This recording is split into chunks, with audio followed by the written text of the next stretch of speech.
Nous avons notre grand thème depuis. Nous avons intitulé l'impact du message du 7e messager dans la vie des gens.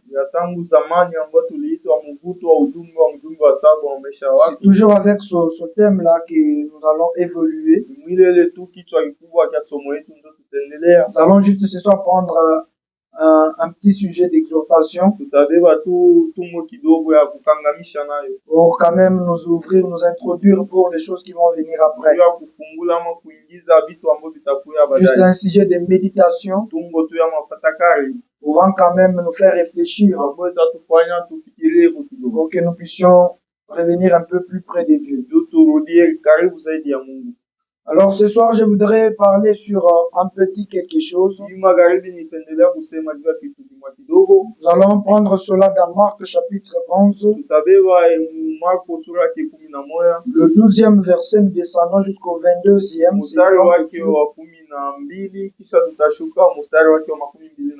Nous lisons au nom du Seigneur Jésus-Christ. La Bible dit, le lendemain, après qu'ils furent sortis de Béthanie, Jésus eut faim. Apercevant de loin un figuier qui avait de feuilles, il alla voir s'il y trouverait quelque chose. Et s'en étant approché, il trouva que de feuilles. Car ce n'était pas la saison des figues. Prenant alors la parole, il lui dit que jamais personne ne mange de ton fruit. Et ses disciples l'entendirent. On va un peu sauter. Nous sommes au verset 19. Quand le soir fut venu, Jésus sortit de la ville. Le matin, en passant, les disciples virent le figuier séché jusqu'aux racines. Pierre, se rappelant de ce qui s'était passé, dit à Jésus, Rabbi, regarde le figuier que tu as maudit à sécher. Jésus prit la parole et leur dit, ayez foi en Dieu. Que Dieu bénisse la lecture de sa parole. Nous voudrions ce soir parler sur la parabole du figuier.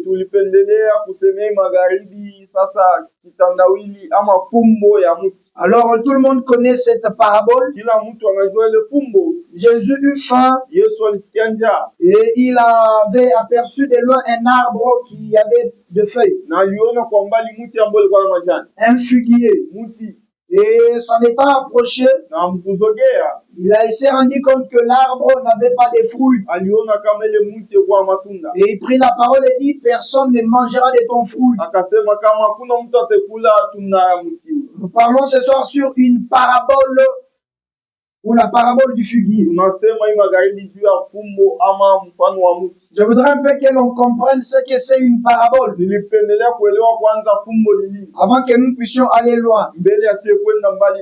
Une parabole au sens largement biblique,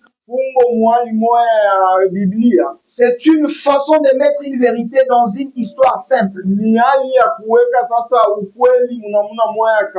Mettre une vérité dans une histoire très simple pour que seuls ceux qui cherchent la vérité la trouvent.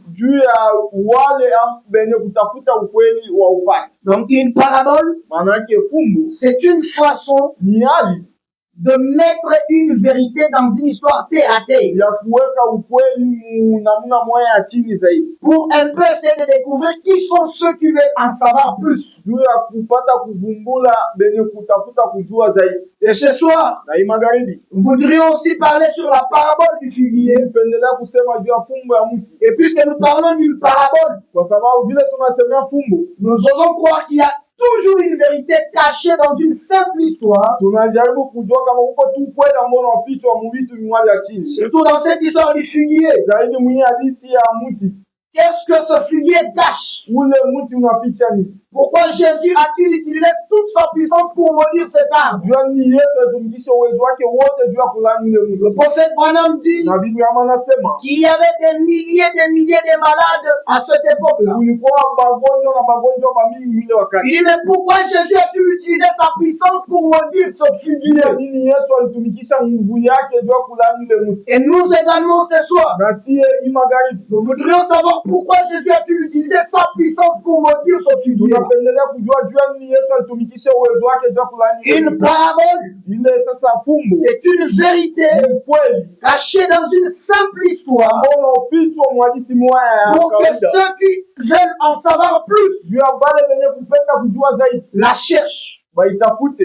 Amen. Je voudrais un peu lire le prophète ici dans l'esprit des vérités, le bras 37. Branham dit, pourquoi a-t-il utilisé sa puissance pour maudire un figuier? Alors qu'il y avait des milliers de lépreux dans le pays. Il a dépassé ces lépreux. Il est allé maudire un figuier là. Il a dit, personne ne mange de ton fruit. Et le figuier a séché. Il a utilisé sa puissance. Ça montre qu'il s'intéresse aux arbres. Il s'intéresse aux poissons. Il s'intéresse à vous. Il s'intéresse à moi. Il s'intéresse de voir sa parole être rendue manifeste. Il compte sur nous pour faire cela. Car c'est nous qui sommes simplement ses agents. Il n'y a rien à nous. C'est lui. Nous nous abandonnons simplement à lui. Le prophète dit qu'il y avait des milliers de lépreux. Jésus les dépassa. Il est allé là au fond. Tellement qu'il avait faim. Il a utilisé sa puissance. Il a maudit le figuier. Et le matin, quand les disciples sont revenus, ils se rendirent compte que le figuier avait séché jusqu'aux racines. Nous parlons sur la parabole du figuier. Je voudrais ici, pour que nous puissions comprendre ce que cache cette parabole. Pourquoi Jésus utilise-t-il sa puissance pour maudire un figuier? Est-ce un simple acte? Est-ce juste parce qu'il avait faim? Je voudrais ici que nous puissions nous poser juste des questions. Et ces deux questions vont nous permettre à déboucher sur la vérité que cache cette histoire du figuier. Parce que comme nous l'avons dit, une parabole, c'est une vérité, une façon de cacher la vérité dans une simple histoire pour que ceux qui veulent en savoir plus cherchent cette vérité. Et maintenant, voici nos deux petites questions qui vont nous aider à déboucher sur la vérité. La première question, pourquoi Jésus a-t-il maudit ce figuier? Qu'est-ce qui se cache derrière la malédiction de Jésus sur le figuier? Est-ce qu'il a maudit ce figuier justement parce qu'il avait faim? Ou bien c'est parce que le figuier n'avait pas de fruits? Je répète, notre première question, pourquoi Jésus a-t-il utilisé sa puissance pour maudire ce figuier? Qu'est-ce qui est caché derrière la malédiction de Jésus sur le figuier? Est-ce que c'est parce qu'il avait faim, c'est pourquoi il a maudit le figuier? Est-ce que c'est parce que le figuier n'avait pas de fruits qu'il l'a maudit? Ça, c'est notre première question. Notre deuxième question. C'est quoi réellement le figuier qui a été maudit? Que représente ce figuier qui a été maudit? Qu'est-ce qu'il représente devant Dieu pour qu'il déploie sa puissance à le maudire? Alors qu'il y avait des milliers de lépreux. Je m'imagine que les autres sont même morts. Pourtant, Jésus utilise sa puissance pour ne fût-ce que maudire le figuier. Notre deuxième question. Qu'est-ce que représente ce figuier? Pour que Jésus déploie sa puissance à le maudire. Nous allons revenir à notre texte biblique. Marc chapitre 11. Nous allons maintenant lire ça d'une manière un peu très lente pour que nous puissions comprendre. Prenons le verset 12. Le lendemain, après qu'il fut sorti de Bethanie, Jésus eut faim. Apercevant de loin un figuier qui avait de feuilles, il alla voir si il y trouverait quelque chose. Et s'en étant approché, il ne trouva que de feuilles, car ce n'était pas la saison des figues.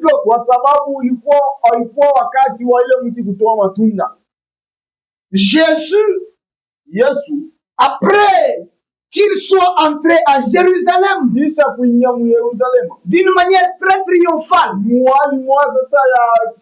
Jérusalem qui était une ville sainte à l'époque. La ville sainte de l'Éternel. Il a prêché la bonne nouvelle.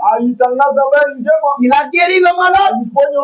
La Bible dit, pour la première fois, Jésus a fait du bien même aux petits enfants. Et le matin, après cette journée, il devait rentrer à Jérusalem. Et comme il rentrait, il eut faim. Et quand il eut faim, il a aperçu de loin un figuier. Je voudrais que vous puissiez le comprendre. La Bible commence à préciser certains détails. Il apercevait un figuier qui avait des feuilles. Et il s'est dit, Jésus, que je m'approche un peu. Peut-être que j'y trouverai quelque chose à manger. Quand il s'approche du figuier, il n'a trouvé aucun fruit. Et il prit la parole et dit, personne ne mangera de ton fruit. Revenons à nos deux précédentes questions. Pourquoi a-t-il maudit ce figuier? Pourquoi il a maudit ce figuier? Est-ce juste parce qu'il avait faim? Ou juste parce que le figuier n'avait pas de fruits?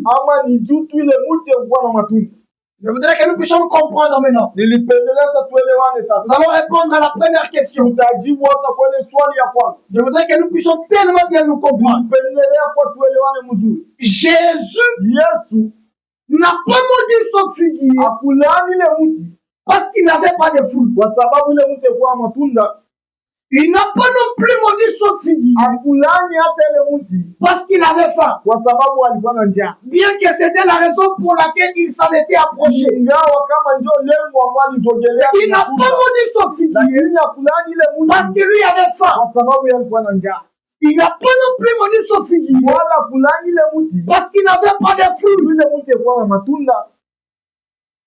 Tout bon fermier, tout bon cultivateur, c'est que le figuier anajua kama mti fait partie des arbres spéciaux ni sehemu ya miti yenye iko ya kipekee qui portent de fruits avant de porter le feuille. ambayo inaleta matunda mbele ya kuleta majani. Le figuier, Mti par sa nature, uumbile yake il produit des fruits avant de produire le feuille. inaleta matunda mbele ya kuleta majani. Ce qui stipule que Kile kinamaanisha kama quand vous voyez un figuier wakati unaona mti qui a des feuilles, ambayo iko na majani automatiquement, kabisa naturellement, kwa kiumbile il doit avoir des fruits. inapasha kuwa na matunda, Parce que la nature du kwa figuier, sababu umbile ya mti c'est de produire des ya fruits kuleta matunda avant le feuille. mbele ya majani.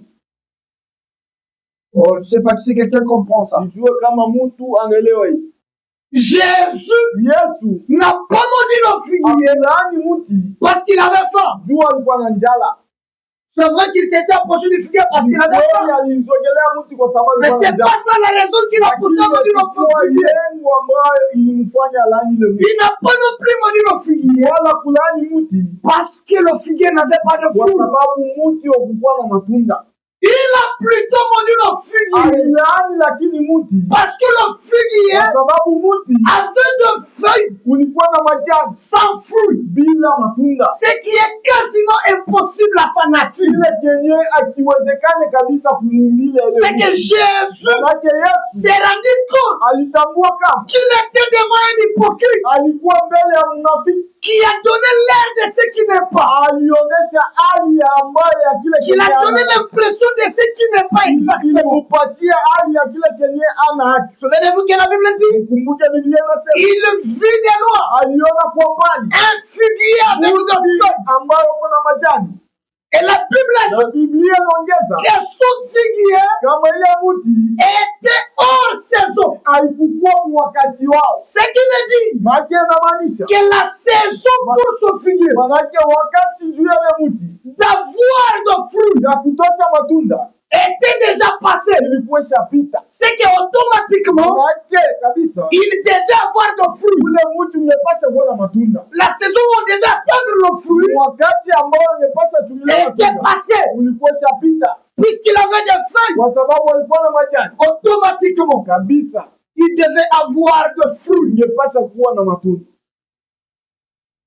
Ainsi, Jésus, Na hivi Yesu connaissant la particularité du figuier, mkujua hasa ukiupekee wa ule mti, quand il a vu des feuilles wakati aliona majani en dehors de la saison, nje sasa ya wakati hayo automatiquement, kabisa, il s'est dit que ce arbre alisema kama ile mti doit nécessairement avoir des fruits, inapasha kuwa na matunda, doit nécessairement avoir des fruits. inapasha kabisa kuwa na matunda.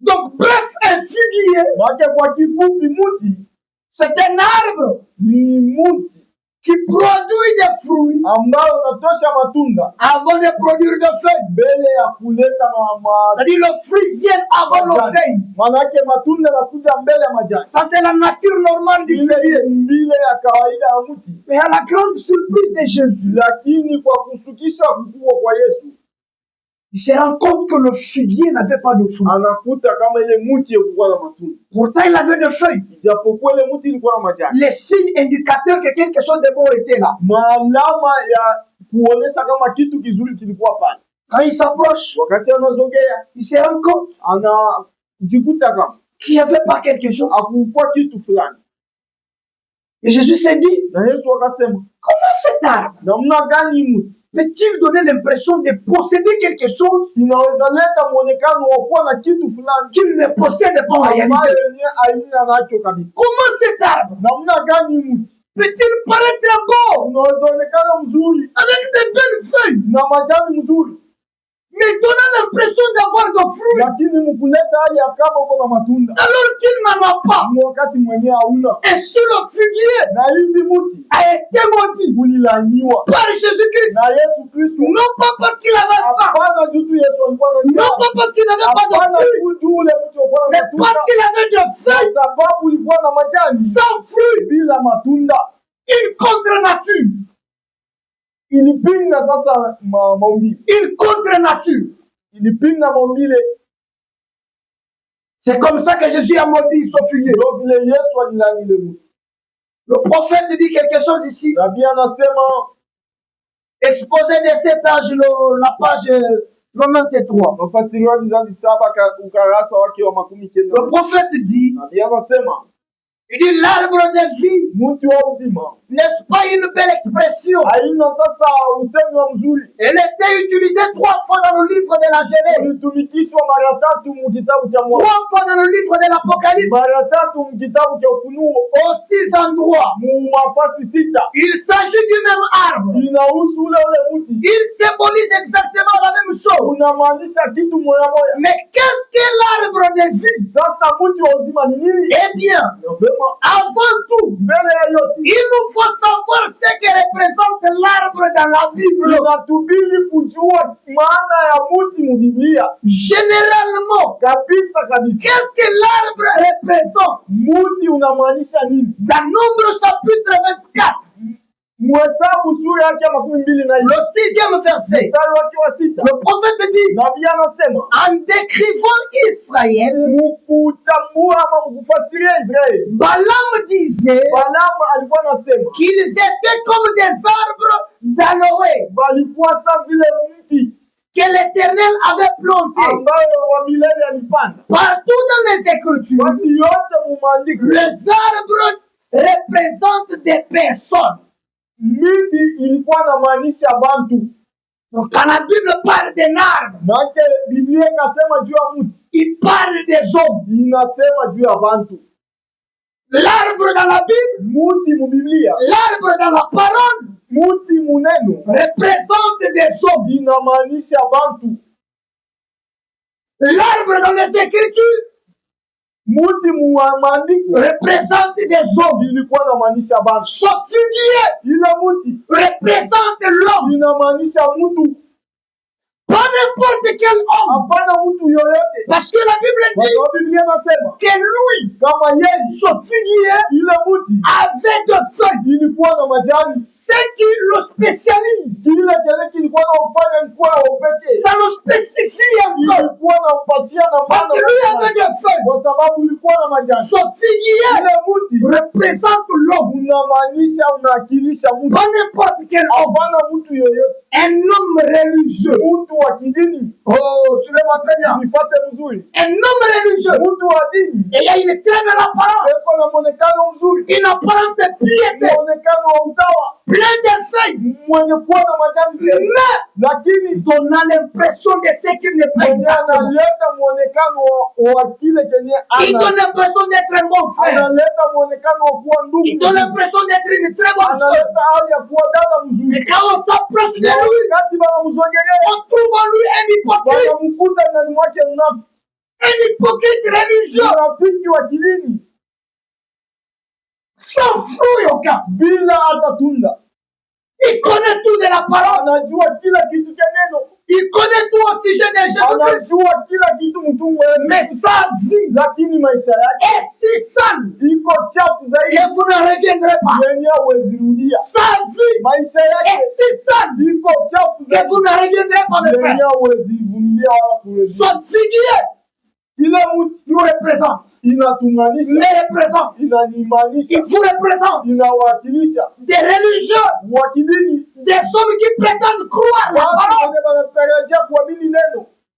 Qui n'ont pas de fruit. Ils paraissent tellement polis. Ils paraissent tellement chrétiens. Quand vous vous approchez d'eux, vous trouvez tout en eux sauf la chrétienté. Vous trouvez toutes les saletés du monde, sauf la vie de la pureté. Vous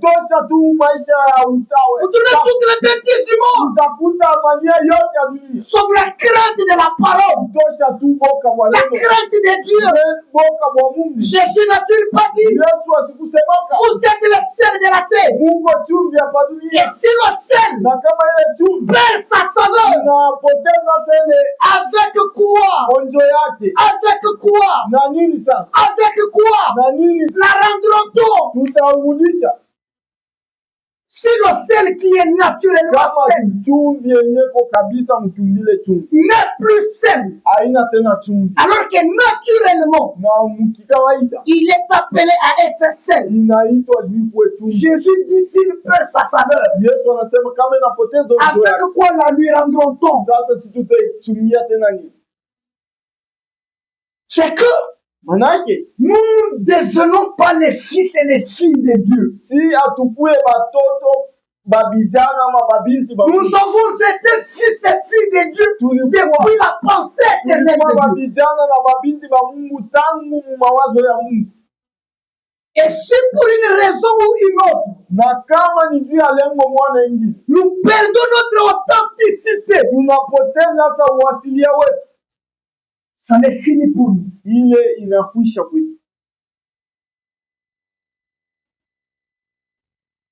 J'ai toujours dit, la parole nous a été envoyée dans ce dernier jour pour être transformée jusqu'à la moelle épinière.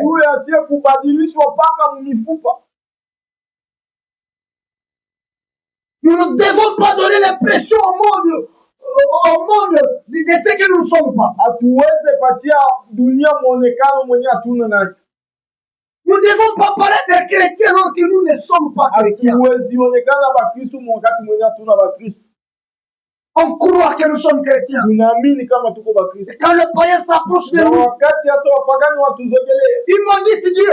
Quand les païens s'approchent de nous, ils sont censés être chrétiens. Ils sont censés être salés. Qui sont censés être salés. Qui sont censés être salés. Ils maudissent Dieu. Les païens maudissent Dieu. Quand ils regardent notre comportement, ils n'en reviennent pas. Nous sommes tous sauf des chrétiens. Le prophète dit, Hébreux chapitre 2, la partie D, le paragraphe 104, parlons sur la parabole du figuier. Nous avons répondu à la première question. Jésus maudit le figuier parce qu'il a des feuilles. Parce qu'il donne l'impression de ce qu'il n'a pas. Il donne l'impression d'avoir toute vie. Alors qu'il est mort. Qu'il est sans fruit. Le prophète dit le paragraphe 104. Il dit chaque esprit chrétien exalte Jésus. Pas seulement par les lèvres, mais par sa vie. Par sa vie. Maïsha. Par sa vie. Vos lèvres peuvent dire une chose et votre vie en faire une autre. Si vous faites cela, vous savez ce que c'est. C'est de l'hypocrisie. Je préfère faire face au ciel comme un incrédule que plutôt être un hypocrite.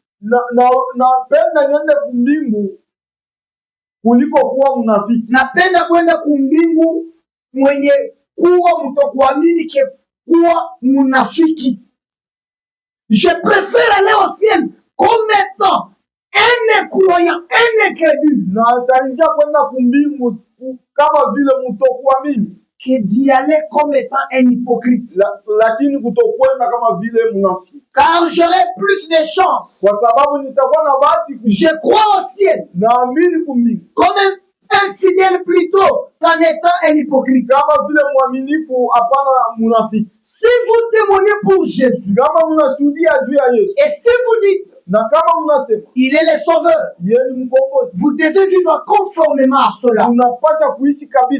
Parce que les gens attendront cela de vous. C'est juste. Vous devez vivre comme un chrétien doit vivre. Un hypocrite, C'est un acteur. C'est un acteur du film. C'est un acteur du film. Il joue le rôle qu'il n'a pas dans la vraie vie. Vous le trouvez?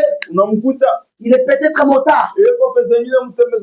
Et dans le film, il joue un rôle très important. Peut-être d'un colonel, peut-être d'un président, un hypocrite. C'est un acteur. Et Dieu ne veut pas que nous soyons des acteurs. Dieu ne veut pas que nous soyons des hypocrites. Il hait l'hypocrisie. Il déteste l'hypocrisie. Il veut que nous soyons vrais.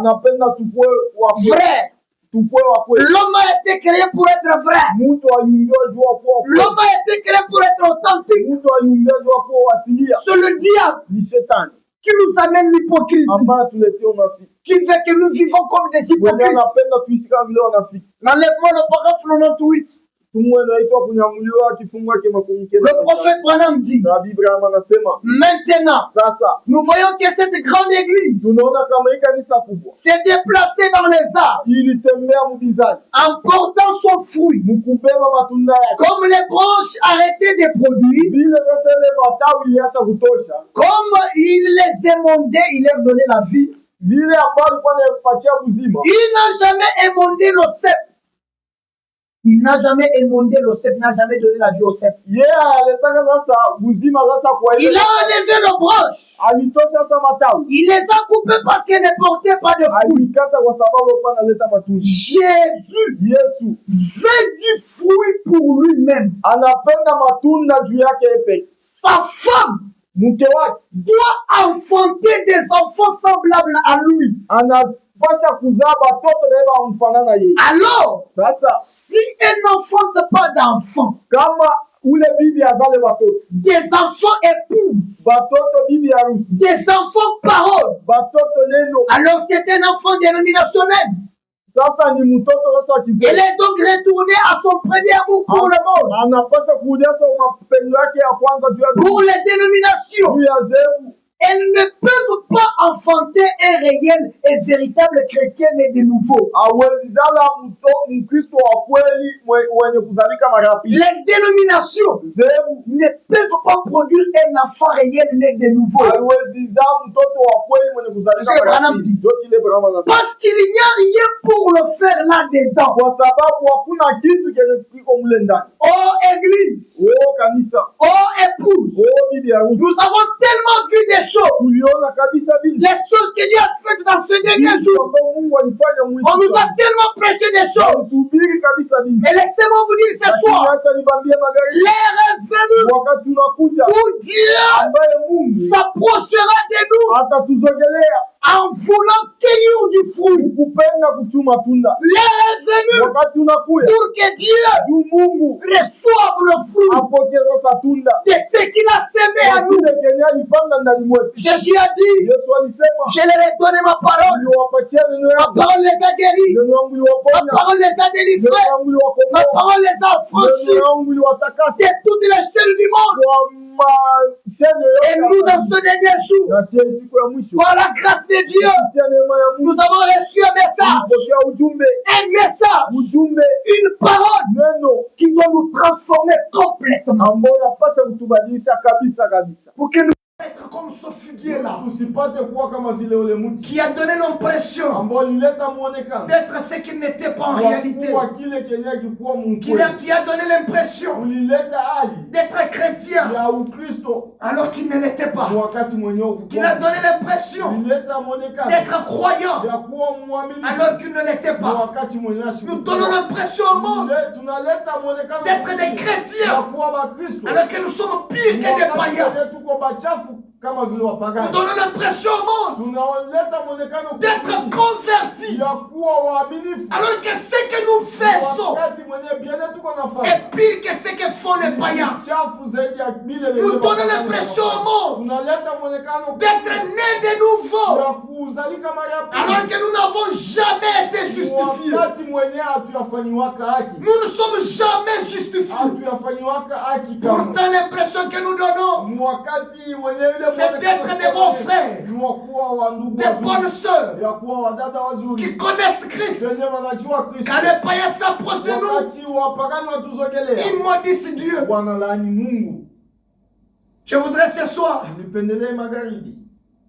que nous ne puissions pas être ce genre d'hommes, Tusikue bantu benye na ce genre de croyants bantu ce genre de chrétiens tusikue Wakristo wa qui vile. peuvent donner l'occasion au monde Wanaweza leta sasa de médire sur Christ et sur sa parole, ya kulaani Kristo na neno yake. de médire sur le message, Ya kulaani ujumbe. de médire sur la Sainte Bible. Ya kusemea vibaya hii Biblia. Parce que nous donnons Kwa l'impression sababu tunaleta de mwonekano ce que nous ne sommes pas en wa réalité. kile kenye hatuna Mungu kweli. Je vais chuter par ici. Nitamalizia hapa. Le prophète Branham fait une prière. Na Nabii Branham anaomba. Il dit, Anasema dans la prédication l'orgueil où Jésus malvenu, ambao mjumbe ambao unaitwa le paragraphe 64, kifungo yake 66 le prophète dit, nabii anasema ne veux-tu pas abandonner tes petites choses aupende kuacha tule tutoto tudogo et venir à lui aujourd'hui? na kuya kwake leo. Combien pendant que nous prions, Mangapi wakati tuko naomba les têtes inclinées vichwa vinainamishwa voudraient s'élever et dire, wanapenda kusimama na kusema oh Dieu, aie pitié de moi. oh Mungu nisamehe, Je viens aujourd'hui. nakuya leo, Je suis disposé. niko tayari Seigneur, fais tout ce que tu voudras. Bwana, fanya vyote ambavyo utapenda De recevoir mon cœur. ya kupokea roho yangu, De te recevoir ya également kukupokea vile comme vile mon sauveur. kama vile mkombozi. Je voudrais laisser toutes les choses du monde. Endelea kuacha vitu vyote vya Je voudrais abandonner les plaisirs du monde. Nipenda kuacha nia ya Je voudrais être tellement rempli de ta bonté Nipenda kujazwa na wema wako que je ne reconnaîtrai que toi seul. ambaye ninapaswa kujua tu ni wewe pekee. Je t'avais invité, Nilikualika mais je t'ai rejeté. lakini nilikutupa. Je t'avais dit, Nilikwambia quand mon enfant est mort, wakati mtoto wangu alikufa que je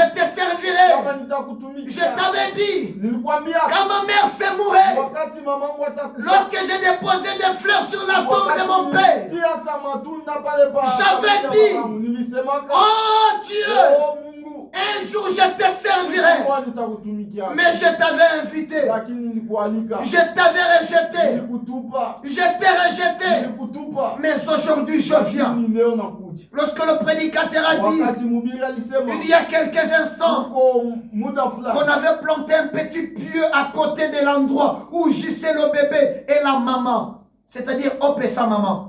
J'avais dit ce jour-là que je te servirai. nilisema kile siku J'ai nitakutumikia. été un pharisien, Nilikuwa mfarisayo. un acteur.